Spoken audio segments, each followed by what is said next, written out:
mana bu litseyga doirasi keyingi sonini ko'ramiz. Bizda aksmida tinglamayimizda sonini so'ragan, bir qismida tinglamayimizda 23 ko'p berilgan.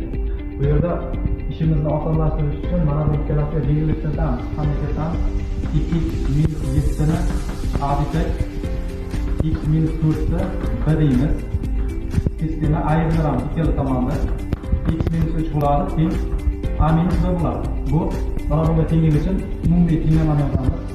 Xo'sh, b bo'lyapti. Ikkala tomon ko'pirib o'tiradi.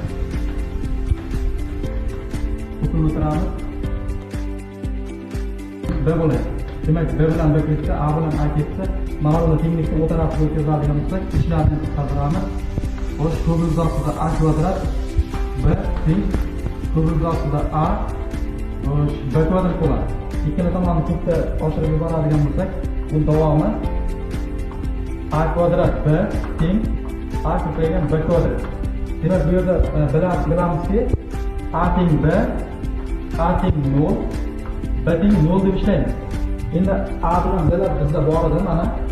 Masalan, a teng b ga qo'yadigan bo'lsak, a teng b, a ning o'rniga 2x minus 7, b ning o'rniga x minus 4. Demak, ikkalasidan x ni bu tomonga o'tkazsak, x teng bu tomonda 3 bo'laydi.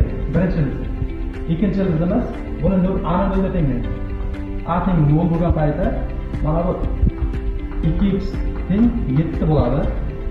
Demak, x teng 7 taqsim 2. Endi b teng 0 bo'lgan holda x teng 4. Demak, bizda yechim a qismida 3 ta, b qismida ildizlar yig'in bo'lsa, x1 minus x2 minus x3imiz 3 minus 4 minus 7 taqsim 2 edi. Demak, mana bu 7 bo'ladi. Bu 7 14 21 taqsim 2 edi.